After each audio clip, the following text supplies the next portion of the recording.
All right, everybody. Welcome back to the Skeptic Fence Show. Tonight's guest I'm happy to have on this program tonight is Matt Dillahunty, host of the Atheist Experience. Main topics of discourse tonight will be biblical atrocities, morality, and religious oppression, mainly here in the United States. Matt, welcome to the show, man. It's a pleasure to have you on the show, sir. Hey, thanks for having me, guys. I appreciate it. No, you're welcome, man. Awesome. Awesome having you here. I'm probably going to end up saying I don't know about 1,000 times because we'll see. It's honesty, right? How can you know that? Are you sure I'm about just that? guessing. Okay. Could you be wrong? I've got a book, so I can't be wrong. All right, Paul, we got a little bio for you, Matt, so Paul, have at it. Yes, we do. All right. So everyone should know who he is, but Matt Dillahunty is a public speaker, avid gamer, internet personality, and was the president of Atheist Community Austin until May of 2013. He was raised in a Southern Baptist household and sought to be a minister originally. His religious studies, instead of bolstering his faith as he intended, actually led him to no longer believe in Christianity and eventually in all religions. Matt spent many years in the U.S. Navy before leaving to work in the field of computer software design. He hosts the Austin-based webcast and cable access television show, The Atheist Experience, and formerly hosted the live internet radio show, Nonprofits Radio. He is also the founder and contributor of the Counter-Apologetics Encyclopedia, Iron Chariots, which is awesome, been there a lot, and it's a subsidiary of Sites. Matt regularly engages in formal debates, most recently with Saitem Bruggencate and Israel Rodriguez, and travels the United States speaking to local secular organizations and university groups as part of the Secular Student Alliance's Speakers Bureau. Matt recently toured with Aaron Ra and Seth Andrews on the Unholy Trinity Tour in New Mexico and Texas as well, speaking to audiences about atheism, their own history, and other topics. The tour was so successful that plans for a tour down in Australia are planned for next year, as far as I know.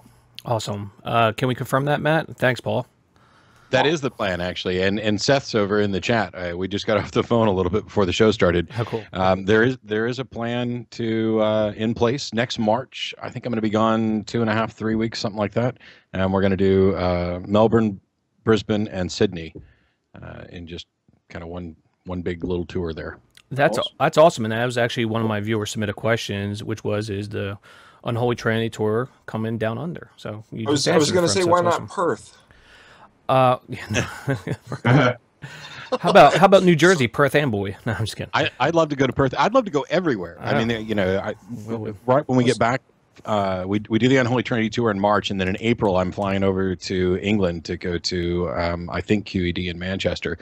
And if it weren't for the fact that I had to come home and actually spend time with my wife, I probably would let's just see if I can schedule like a round the world tour and come back. That's awesome. All right, before we get on to the questions, I want to make a quick statement, and let's be honest here, Matt. Side 10 kicked your ass, you know. He was right, you were wrong, you know nothing. How can you embarrass atheism like that? I'm disgusted by your performance, sir, in your debate. Yeah, me too. That was actually my secret plan. All these years, I've actually been a Christian, and Cy and I have been friends for years. And I joined the Atheist Experience TV show so I could build up some atheist cred, and then go in and just embarrass all of atheism. But now that you guys have found out the truth, I think I was go ahead and come over to your side, because it seems that you can just change what you believe on a whim, or at least that's what everybody seems to think. So let's go ahead and do that. Are you sure about that? Awesome. Are you sure about that? I'm not completely sure. I'm not. Okay. I'm maximally certain or reasonably certain, but I'm not maximally certain that I'm reasonably certain. But are you sure that you couldn't be in the brain in a vat thinking that you could be maximally certain about whether you could be maximally wrong about? Oh, I can't even continue with that one. See, he got you. I know how I felt, and I had to do it for hours. Yeah. Yeah. All right. That being said, guys, let's get on to the questions here. Matt, I'd like for our viewers to get to know our guests, even though a lot of people do know you. But there's a couple people that might not know who you are. When it comes to religion, were you raised religious? Did Jesus find you? What was Matt's journey like from religion to reason? What were the big questions you pondered? Asked yourself. Yeah, I walked down the aisle at the age of 5. My entire family on my dad's side were Southern Baptist. On my mom's side, there were more Catholics, but that changed. My mom ended up converting most of her immediate family over to be Baptist as well. So I walked down the aisle at the age of 5, And in my teen years, I was active in the church. I was never forced to go to church, except maybe Sunday mornings because I didn't like getting up in the morning.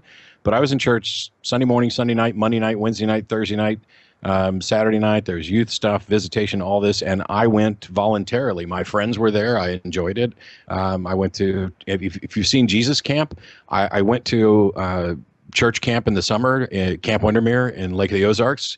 It's not quite as bad as Jesus Camp. I don't remember us praying over a cardboard picture of the president, but a lot of the stuff was pretty much the same. And, you know, in my teen years, I realized, hey, I'm just now beginning to understand this God stuff. How could I possibly have understood it at 5? So all this time I've thought I was saved, but clearly I'm not. So let me get saved again. And one of the things that was common, at least in my church, and I think in quite a few others, is this idea of, it's kind of a guilt cycle of you're never quite right with God. Mm-hmm. So they take the normal things that you do just in the course of being a human being, and it's all sinful. And so it's this cycle of, I'm going to rededicate my life to Christ. I'm very active in the church. Then I go out and, you know, I don't know, masturbate or drink something or looked at a girl in the wrong way or whatever. And now I've got to start that cycle all over again. And I, like a lot of other kids in my youth group, thought that God wanted us to be preachers. And some of them did go on to be a preacher. I was terrified of public speaking. So I joined the Navy, got out, worked in the tech industry, lost my job, decided, hey, God, if you want me to be a preacher, I'll do it.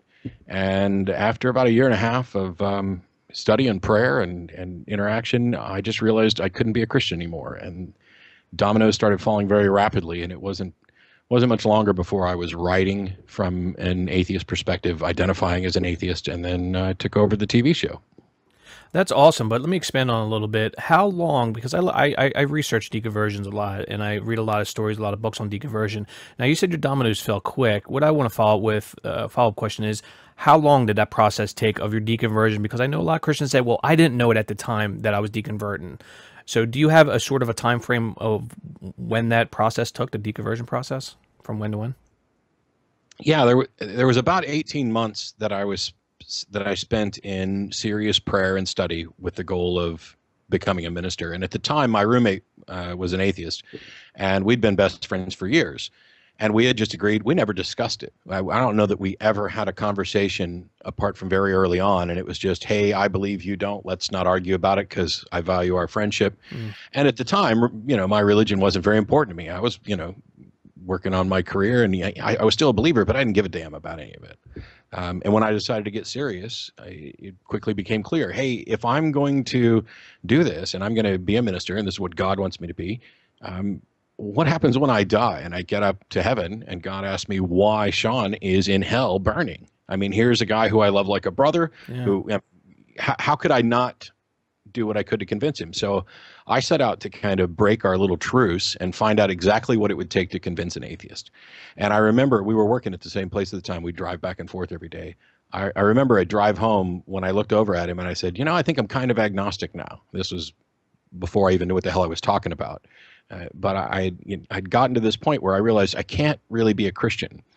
And I set out to kind of investigate other religions, because I was still the mindset, you know, maybe Christianity's wrong, but one of these others is right. And I decided to kind of start at the top level, or, you know, what kind of God could exist? Let's address this from a philosophical perspective. You've been a skeptic your whole life. You finally turned skeptic on your own religion. Turn that skepticism towards the claims of other religions and figure out how to do this. I think from the time that I realized I wasn't a Christian until I actually started identifying as an atheist was probably only a couple of months, maybe a month and a half. But there was this, you know, 16, 17 month lead up where I'm going to be a preacher. I'm going to be a preacher. Holy crap. Everything I believe is wrong. I mean, it's not justified at all. How the hell did I get here?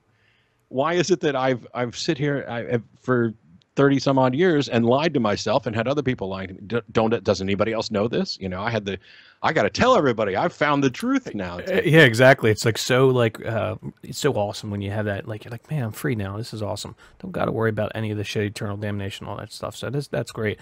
And thank you very much, man. That was great, man. I was really intrigued by that. My second question here is, and I'm going to go into a little statement here, talk about the Bible a little bit, about a moral issue in the Bible, a parable.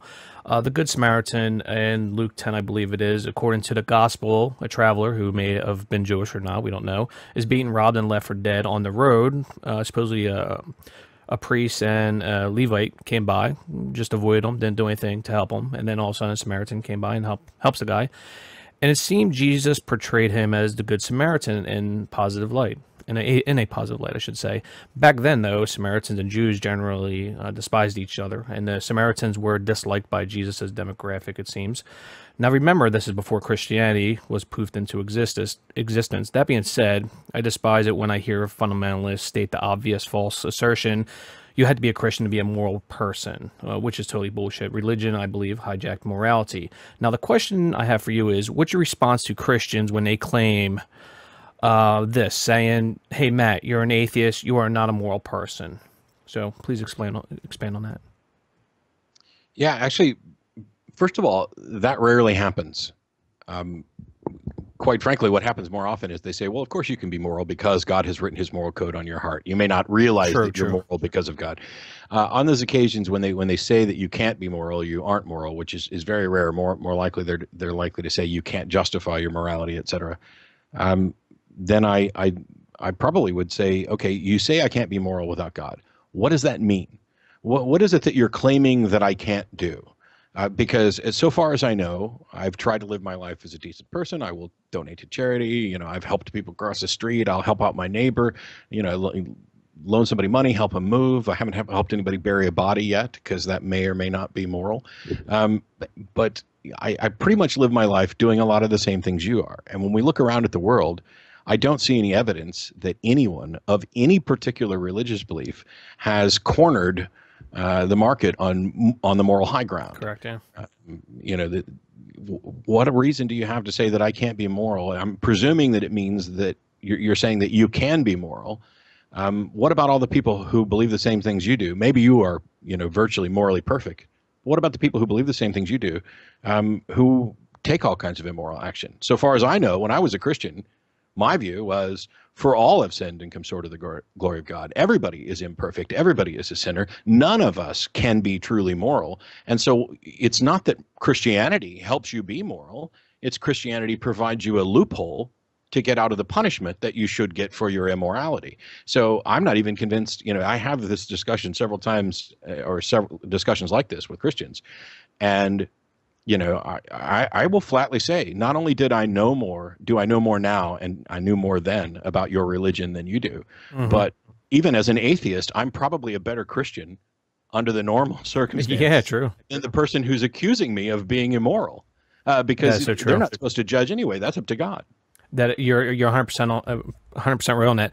And what I'd like to discuss too is like we can go back. I'm just making a statement here. You don't have to answer this. Is like when you look at, you know, Moses, Mount Sinai, it's like, you know, even Hitchens says, like, what was morality like this before the 10 Commandments and all that? It's just like, if that was the case, we wouldn't even be here. We wouldn't have, if we didn't have morality before that, we wouldn't be here. You know, we'd be non-existent probably. So it's just pretty, I just hate that argument. Like, you know, well, you're not moral because you're not a Christian type of thing. Oh, you need to believe this book because it says so, or we say so. I just hate that whole argument. But that being said, I'm going to go to one or two viewer submitted questions, and I'll probably pass you over to TJ. This one just came in from Ozzy. He asked me, what? Oh, I love Ozzy. Oh, Ozzy, yeah. Oh, yeah, he's a great guy, yeah. Oh, Ozzy's an awesome guy. We all love Ozzy. A huge help in preparing for the side debate. So. Oh, cool. Yeah. Oh, no, Ozzy's a great dude. Matt, apart from the moral argument, what apologetical argument do you think we counter-apologists most need to address and counter?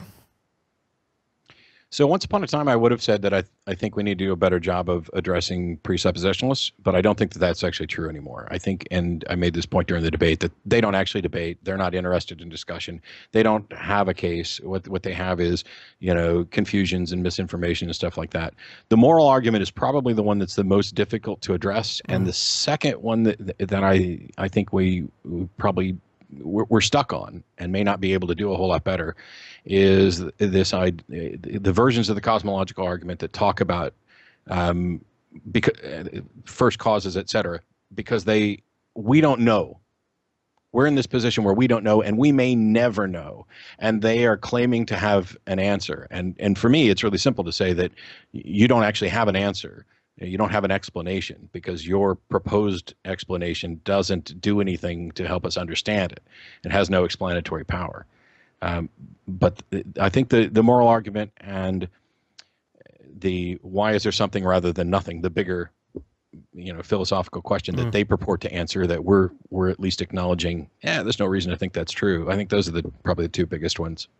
No, I totally agree. I think it's when it comes to the moral argument, at least in this aspect, I think it's better to claim that you're searching for the truth instead of claiming that you know the truth. Right. I think it's that whole argument that I just can't stand by the precepts. It's irritating to no end. And I debated Side 10 too about 2 years ago, and he's just an idiot. I can't stand the guy, and I won't pay any more attention to the guy anymore. But that being said, I got one more viewer submitted question. I'll go to TJ. Being an American, it's understandable that you mostly debate against Christians. Do you have any plans to go up against other faiths as well? Well, I don't have any plans. I would love to. My kind of standard position is I'll take on anybody who wants to debate, with the exception of the people who I've said I won't debate again, like Ray and Cy. The problem is I don't necessarily think that I'm the best choice for every single debate. If you're going to debate Islam and there's nobody else around, if there's a Muslim who's desperate to have a debate and I'm the only one around, well, I'll fucking do it. But if there are others around who are more knowledgeable in that area, then I think they're the better choice. It's when I get approached to debate creationism versus evolution, my answer has always been the same, and that is I'm more than willing to do it, but I think there are other people that you might want to approach first, like Aaron Ra or somebody like that, who has a lot more experience in that area, because I want the best arguments presented in the best way possible. And I'm not, while I am arrogant and egotistical, I'm not arrogant and egotistical enough to think that I'm going to be the best person for every debate ever. I agree 100% there. Yeah, I think... No, you were supposed to disagree with that and say that I was actually the best. Are you sure about that, Matt? I'm pretty damn. Okay. Could you be wrong? Could you be wrong? God damn, you got me. Could you be wrong about that? No, thank you. That was an awesome response. Thank you. And I'm going to give you over to hand you off to TJ here. TJ, have at it. How you doing, man? I really appreciate you being here. I'm known here for asking like the really tough, hard-hitting questions. All right. So I hope you're prepared. I'm gonna bring it like a freight train. So I hope you're ready for it. All right. Here we go. First question: is it true that both you and Cy run your fingers through your hair by cutting holes in your pockets? Yes. All right. Easy enough. Not only that, but I ran my fingers through Cy's hair the same way, which is how I verified. Oh. Very nice. Very nice. All right. Serious question. Why do you think religious conservatives that claim to follow the teachings of Jesus can at the same time be against things like healthcare that covers more illnesses and is more affordable to more people that are in more need of it? And go, how can Christian, like, conservative Republicans vote for people who obviously are in favor of the rich and not the poor, and then claim to follow Jesus's teachings? How do you deal with the people like that? Yeah, so part of it is a lot of people are single issue voters. I know that it's not necessarily everybody, but for example, I know my parents are. And if there are two candidates and one of them opposes abortion and the other one supports a right to choose, it doesn't matter what any of the other issues are. It doesn't matter how intelligent they are. They're going for the one who opposes abortion because they have been sold by their church, not by the Bible, by the way, because the Bible is silent pretty much on abortion. But they've been convinced of this by their church, and they've been convinced that it's just the most evil atrocity ever. And so it trumps. It's so... the weighting of that issue is so falsely inflated. It's just bizarre. On the other hand, if I point out, and I have to Christians before, that if you take a look at a lot of what Jesus said, you want to complain that Obama's a socialist. Well, Jesus was advocating more socialist type stuff, than Obama probably ever has. This idea that, or the question that you're getting to, of how can they keep doing this? How is it that they can be a Christian, supposedly support what Christianity is about, and then vote directly in opposition to those ideas, and many times directly in opposition to their own interest? It's because they have no idea what they believe or why. Despite the fact that I read the Bible 2 or 3 times as a believer, when I started investigating this, the atheist would say something about the Bible, and I'd say, oh, that's not in there, or it's not in there like that, or it means something else, or you've missed some context. And I'd go in and find out that I was wrong. And it's because we're kind of trained to read the Bible through the eyes of the Holy Spirit, which is pretty much blinders. Seth Anders talks about the God glasses and the way he was forced to view it. It's not even that they're viewing the Bible that way. They have this. It's a cultural thing. There's a Christian culture that infuses them with this is the way it needs to be, and we need to we should be charitable, but we shouldn't be giving money to people who are irresponsible and having babies left and right because they're doing it out of wedlock and they're supporting the gays, and so they just have this laundry list of things that they weight more highly than even their own beliefs, or even the beliefs that one would say that Jesus had. Awesome. Very good answer. I actually didn't expect you to expand on it that thoroughly, but I don't give short answers. That's why you don't. No, that was very impressive. It was, yeah. Very impressed. All right. Do you have like a favorite simple argument given to you by like a rookie theist who really thinks he's got you cornered? And I'm going to have to exclude Pascal's wager from this because I know that would be an easy answer. Yeah, and actually I'm working on the video for Pascal's wager. I'd have to think about that for a while. It's like you're thinking of like he's like it's like he's been on YouTube for 2 weeks and he's just discovered arguments and he's like, I've really got you with this one.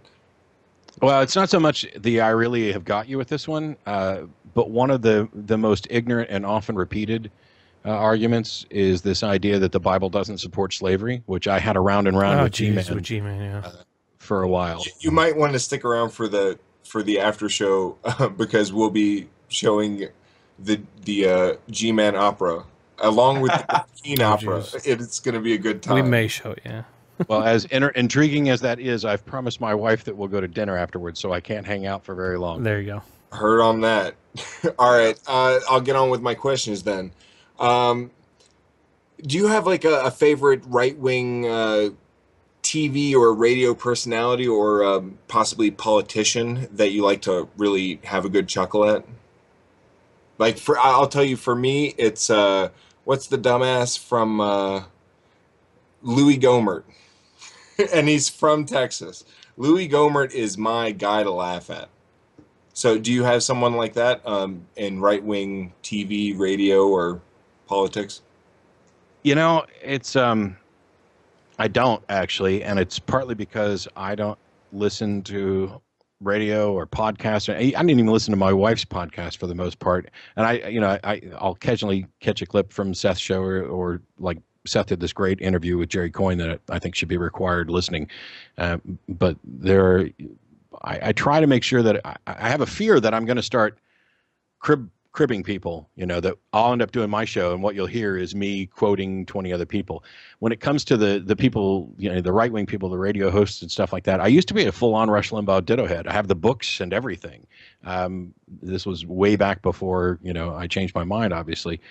But I get enough email, calls to the show, debates, that I don't have to go out looking for something to be irritated by. I have more than 3,000 unread emails in my inbox right now, and I'm pretty sure on the first page I could find 5 just ridiculous things that I'm currently avoiding. So while I love to giggle at, Bill O'Reilly and yeah, people like that, I don't actually go out of my way to pay any attention to what they have to say. I usually wait for somebody to say, hey, have you heard this clip? It's important. You should address it. And TJ's good at doing those types of videos. Like when Bill O'Reilly said that we didn't know how the tides worked. Yeah. All right. Let's see. I've got here's a real quick one. You can answer this really quickly. How long do you think Ray Comfort's script is? Because you know he has that script where you have to like come back to his script. Do you think it? I'm guessing like a page and a half. I have no idea. Well, you know what I'm talking about, right? Like he has the script and he has to bring you back to the questions that are on his script. Otherwise, like the discussion doesn't work. Yeah, but I have no idea how long the script is. Quite frankly, I think we could probably distill it down to 3 or 4 lines. Probably. Probably. That's what I was just ready to say. That's what I was guessing you would say. All right. Do you have any favorite biblical contradictions or atrocities or bits of bullshit? Like 1 or 2 that are your absolute favorites? Well, I think the whole slavery thing is probably my go-to because it's something that strikes home with almost everybody in the modern world. Yeah. We recognize that this is immoral.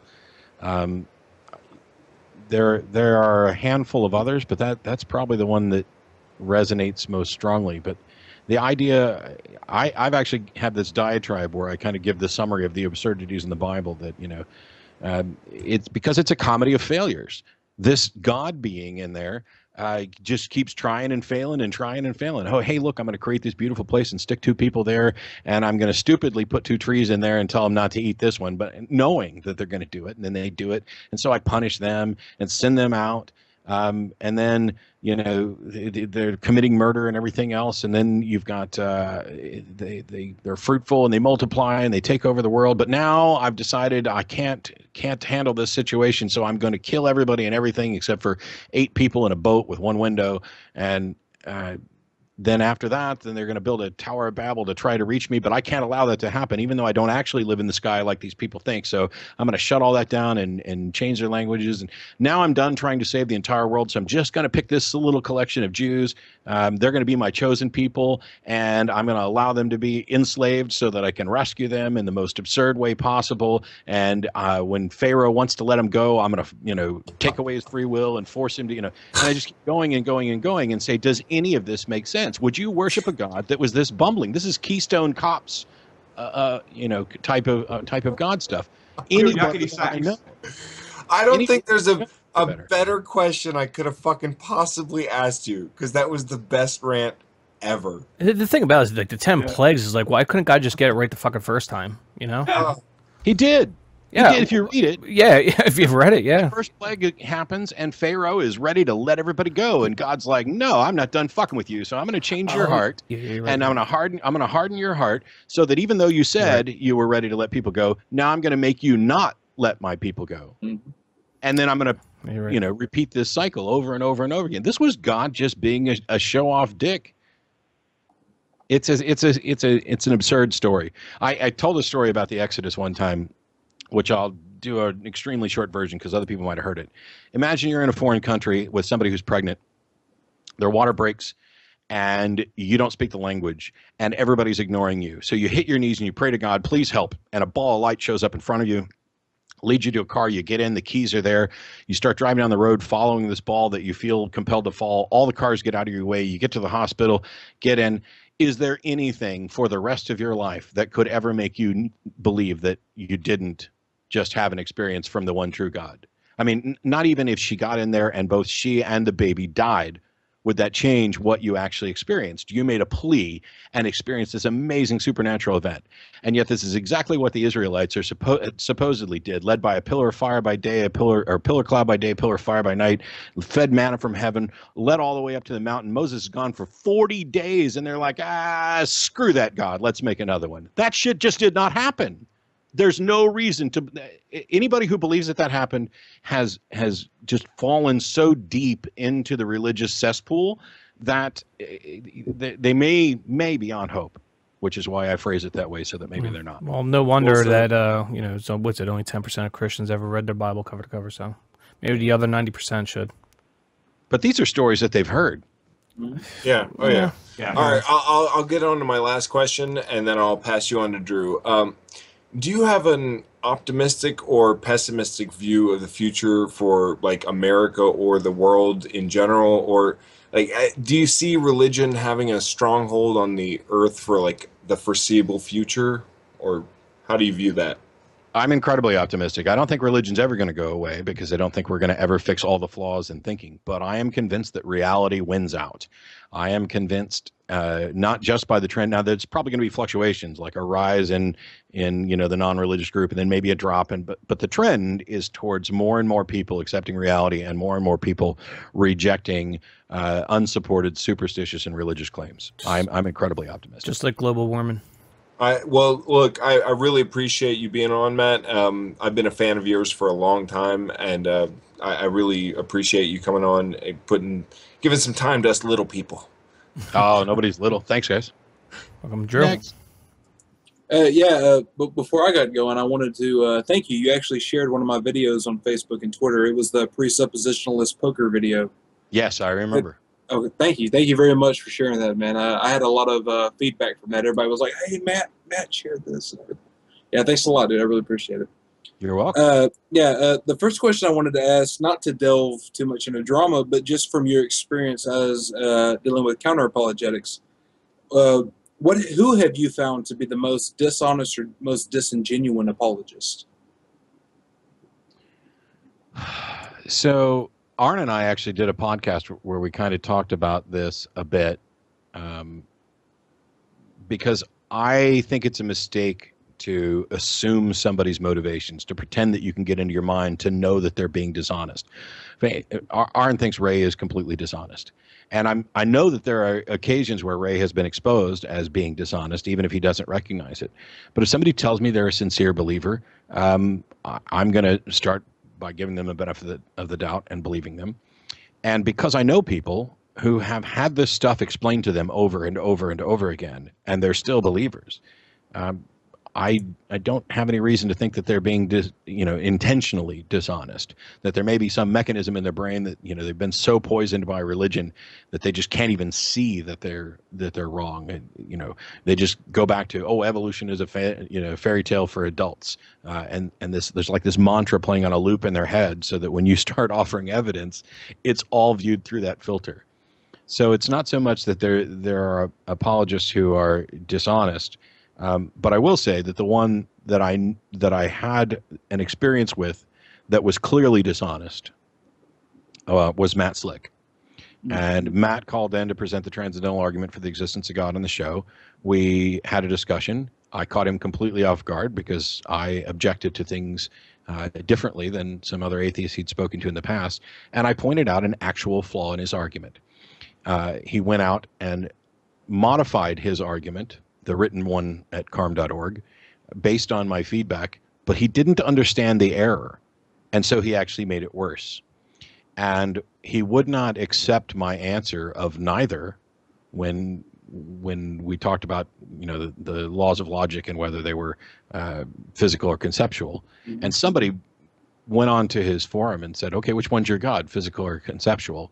And he said neither. He was saying that physical conceptual was necessarily a true dichotomy, and that there was no third option. And when I offered the third option, he complained. And when he offered the third option, somehow it was justified. And that plus the editing, I thought was incredibly dishonest. Oh, yeah, great. Yeah, I remember that episode. Yeah, I remember watching that. It was the one I saw was like a 2 or 3 part. It was like almost an entire show, wasn't it? Yeah, I gave him 45 minutes, and he had called one week, and then they had him call back, and then he and I spoke for about 45 minutes, something like that. Yeah. Jumping into the next question here, I know this one is a bit off the wall and entirely hypothetical, but I'm going to shoot for it anyways. I think all of us here would agree that there seems to be at least absolutely no evidence for an afterlife in any sense that at least I can think of. But the atheist community seems kind of split on whether they would even want one to exist. I was kind of curious to get your perspective. Yeah, not only do I think there's not any good evidence for an afterlife, I think there's really strong evidence against it, based on what we know about the brain. Granted, we don't know everything, but pretty much anything that's been attributed to a soul has been identified as a function of the brain and is alterable. A damaged brain, you can wipe your memories and change your personality. And those are the things that make me. And if you've done all that, does that mean that I've already gone on to an afterlife and now there's maybe a soulless automaton? Or did I get an extra new soul when we reboot my brain? Did I get a new soul and maybe now that soul is going to go on to an afterlife? As far as whether or not I'd want one, I used to say that the fact that life ends is what gives it value. I've completely changed my position on that. Because the universe is dynamic, it's not like you're going to run out of things to learn and discover. I would like the option to be able to end my life if ever I choose to.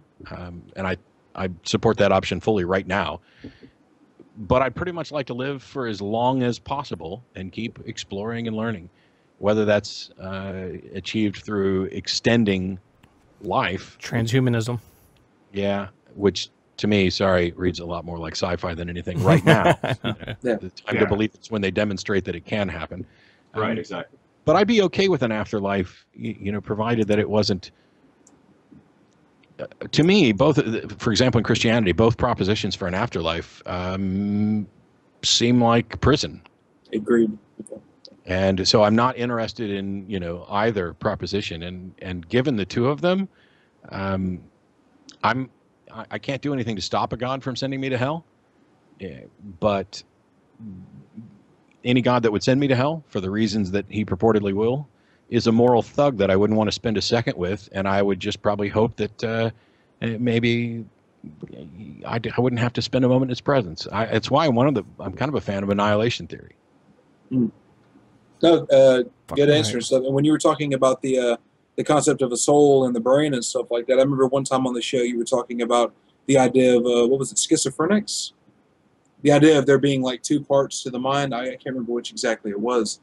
Oh, I think you might be talking about V.S. Ramachandran gave a talk. I think it was at a Beyond Belief thing where he talked about a patient who had gone through a hemispherectomy and developed two completely distinct personalities. One of them, you could communicate with either one of them, and one of them was a theist and the other was an atheist. And so you've got basically two distinct individuals, for lack of a better term, inside a brain.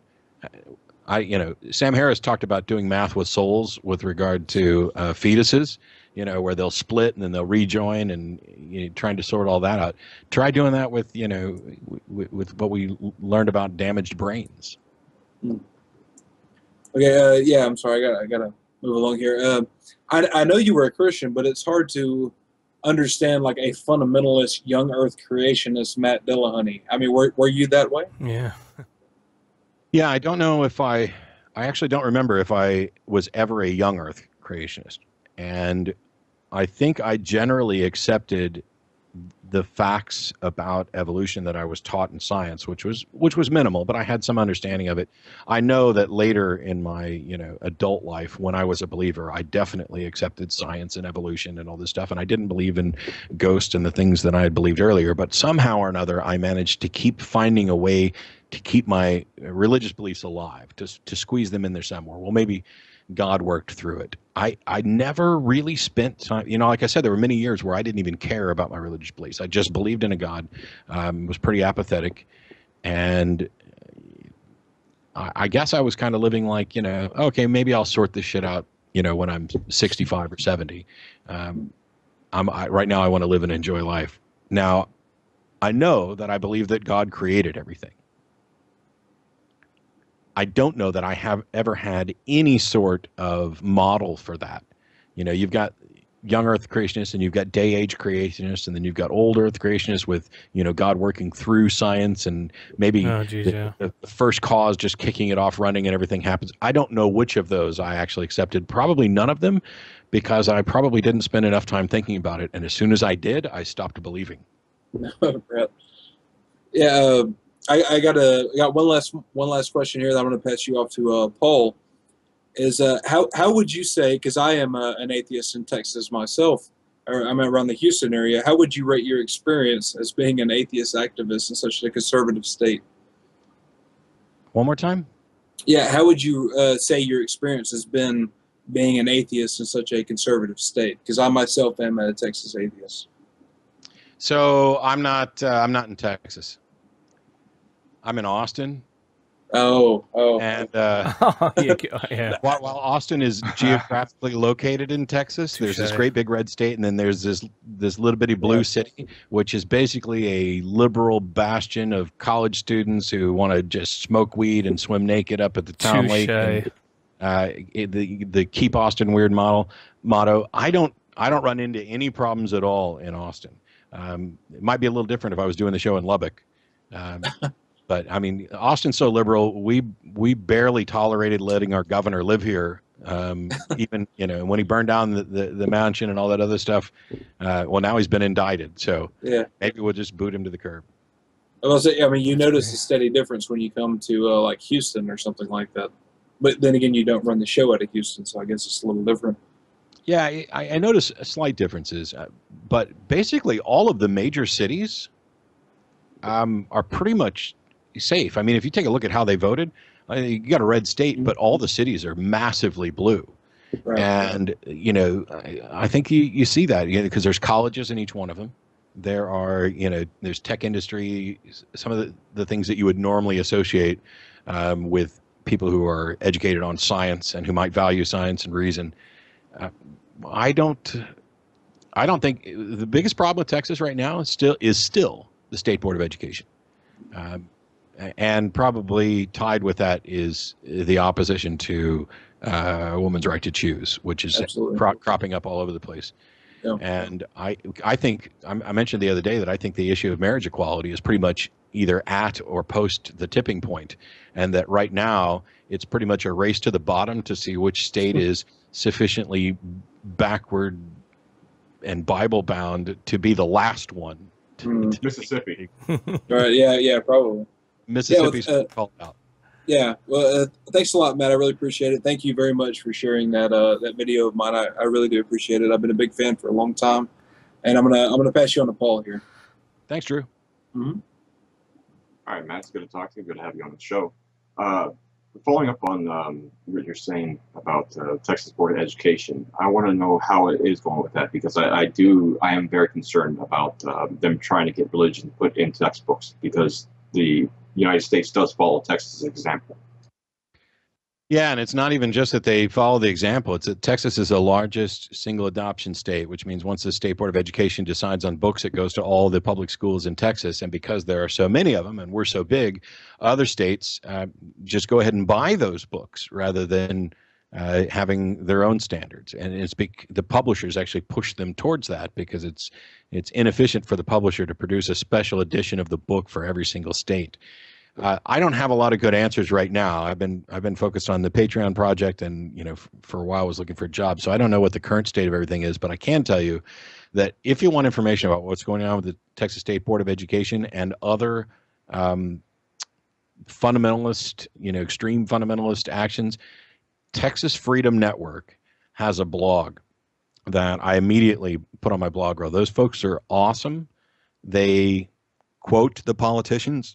They point out the problems, and they have gatherings, and then they actually lobby and take action. So it's Texas Freedom Network. I could probably dig up a link in a little bit, but if you Google Texas Freedom Network, you'll find them, and they've got just the best information you're going to find. Oh, great. Awesome. That's actually great news, because I actually am very interested in following up on that. So we were talking about one of the things, women's rights. And here in my state, we have someone running for House candidacy who thinks that abortion is wrong no matter what, and says that God didn't make us that way. So what are the arguments you hear for why abortion is bad, and what's the most asinine one you've ever heard, like the justification people give for why we shouldn't allow women domain over their own body and have to go with this biblical view, supposedly? Yeah, I've actually debated the abortion issue twice. The first one was at the Texas Free Thought Convention against Christine Kruzelnicki, who is an atheist.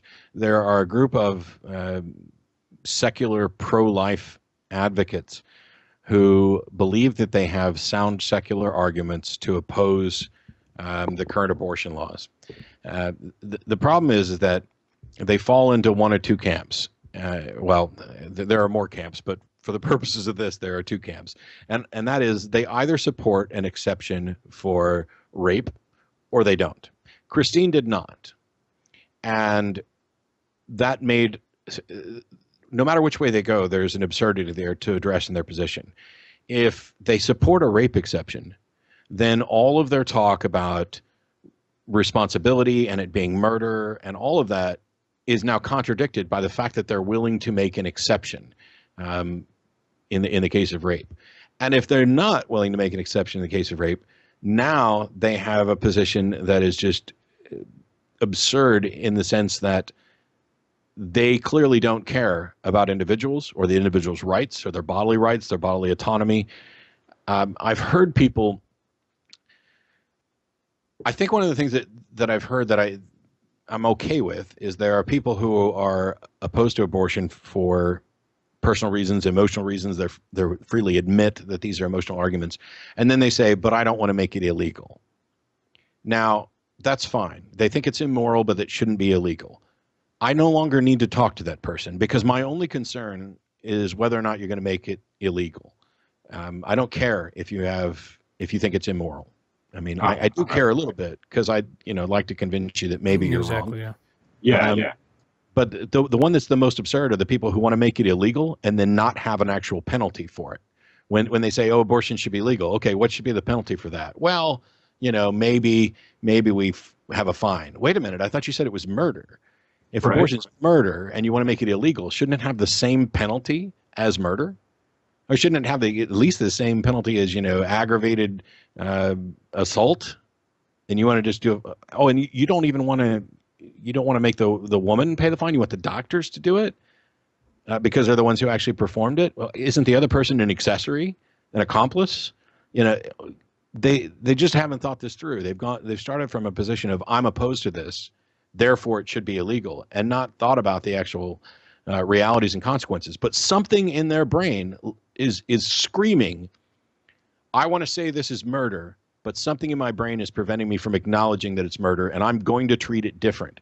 And that's the point of cognitive dissonance that I want to poke at, because it either tips them to the point where, okay, now they want to outlaw it and they're having absurd positions, or they'll come around to a pro-choice position. Yeah, I think that cognitive dissonance is a big problem with it, though, especially with the fundamentalists. With the homosexuality is a big thing. That's one thing I want to ask you about. You said that there's a rise in non-religious, which is great, but do you think there's also going to be a rise in the extreme fundamentalists? Is it going to get even worse? And are the people that are already stupid and causing problems like Gomer and the rest of the little people like that who vote in the religious doctrine-based legislation, do you think that's going to get worse? Do you think we're actually there's going to be a difference and we're going to get rid of these people from politics and from just causing so many problems? I think there are areas where it may get worse temporarily. I think what you're and I'm just guessing, just like anybody else. I don't have any special insight. Oh yeah. I don't yet have a book that gives me absolute perfect knowledge. I'm looking for one. Maybe Cy will write that book for me. I got a book. Well, you just have to look on the shelf. It's called the Bible. It's called the Bible. All the knowledge you need. Who was that today? I have a book. Come on, who is that? I forget. But anyway, go ahead. Sorry. Ken Ham. Ken Ham. Yeah, there we go. The Bill Nye debate. Yeah. And Israel. When I debated Israel, did the same thing. If I had to guess, I'm going to guess that in certain areas you're going to see a little bit of backlash. But I tend to look at this as the death throes of a certain type of religion. As the more we're winning, the more you're going to see attempts like that. But the important thing to remember is that those attempts come while we're winning, so we're going to keep beating them down.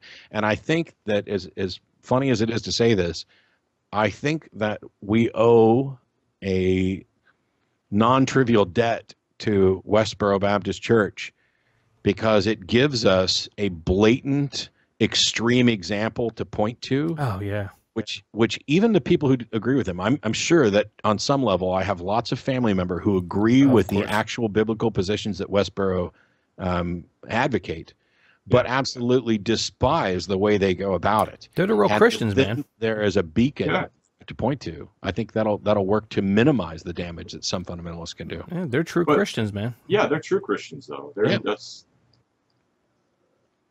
It's one of the things I've said. I will happily share a stage with the Reverend Barry Lynn, who heads up Americans United for Church-State Separation. He and I have had many conversations. I love the guy. He's great. And I said at the, I think it was the Secular Student Alliance convention, as much as I'd love to convert him in order, to be the one who converted a big name Christian, I don't want to convert him because I want somebody on their side, on our side. Right, it's the No True Dillahunty tour. Yeah. Yeah. Okay. Go, Paul. Yeah, actually, I'm sorry. I just actually lost the last question I had in my mind with that. Hey, I don't know what it was. DJ. Hence, when you write, you should write them down. Yeah. No. No. Matt, you lost it. He lost it. Oh. I'll say if not, I have another one. Yeah, actually, we're going to Drew. Matt lost it. I know you guys y'all go out to eat after the weekly shows and everything. I was curious how often you get threatened or not even threatened, approached by religious people because y'all go out as a group. Yeah, very rarely. The handful of people who've shown up at dinner, there have been a couple theists who just want to sit down and have a conversation. Most of them have more questions than anything. They're not necessarily preaching, but it's rare that anybody other than atheists show up. Most of the restaurants that we've been to have been, really nice. There've been very, very few problems. And I can't recall. I mean, there've been a couple of people who phoned in death threats or quasi death threats, or somebody called in they wanted the address to the public access studio so they could come down and kick my ass. And Yeah. I was like, you're too stupid for me to waste any time on. It's the public access studio. The address is online. We announce where we are. I tell you where I'm going to be on Sunday night, on Thursday night. You're not really going to come down and kick my Exactly. ass. Plus, I'm bigger than you probably think I am. So it sounds like I need to move from Houston to Austin. Is what it sounds like. That's Because what it Austin sounds sounds pretty legit, cool. Everybody's all right there. It sounds like, except for the guys that threaten you. It's the live music capital of the world. It's apart from some people who complain about the heat, I can't imagine living anywhere else. City limits, baby. Hey, I don't know if you heard, Matt, but in the pre-show, I actually dedicated a song to you. It was All My Exes Live in Texas. Hey, Go, buddy. Oh, at least it man. wasn't Jesus Take the Wheel. I really wish that. I mean, it's horrible to say, but I wish that people really would try that sometime. I need to shout out to one of your mods there. DPR Jones just said Austin is great, and I need to. Okay, if it's so great, when are you going to live up to your quasi promise? Get your ass over here. I know, really, right? A guest room you can stay in until you find a new place. Come on down. He said he wants to. DPR Jones says he wants to move to America. He likes it, so. You know, a couple years ago, Matt, I was in between. I think it was you and I forget who it was, but it was for the Doctors Without Borders, the MSF charity event.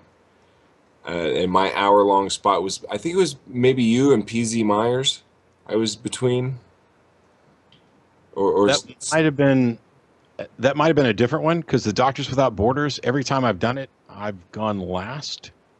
And the first time I was right after James Randi, and the only way I could trump. Oh no, it was James Randi. It was James Randi, and then me, and then you finished it off.